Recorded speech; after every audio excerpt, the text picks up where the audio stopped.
Nguyab ko. Sus, karon kay wa man ko kay balo. Ang yang mga pamilya puro madiwakwak. Uy, na. Puro wakwak. Mama, papa, napay lulo. Napay ang lulo wakwak po day. Sus, karon kay kaming upat dito nag-atubang. Pagkalas 9 ningon siya nga. Biyaan sa kanamo dong kay manuroy nami. Ikaw kuha siya manuroy, bili ko mamaligya.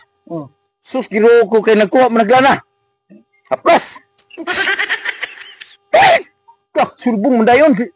Patay ang nabilin, mama nalag ug atong akong gipungayaban ug ang lulo. Ang mama pod, anak pod. Haplas po, haplas. Haplas. Sulbong niya pod. So ako ang uyab na lang. Ug ako ang atong lulo. Ikaw tapos yawan na gini mo. Kuyawan ko, kung pistat mga wakwak mo din mga tawana. Pero kaya kung uyab na ingo nga, ani po do, mutang siya. Haplas na po siya, oh. Oh. Kung gunang ka mo apas, napamayto nga diya sa garapa, kuhan lang, pamutang. Tipak, lupad na po siya.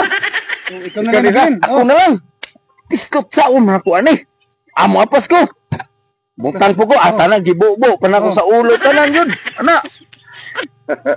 Sus, mga pilar ka minuto ka akong dagan. 150 km per hour. Lope may biit makina. Biit makina. Biit makina. Sulbo nga na. Sus, pag-abot pila ka minuto ra.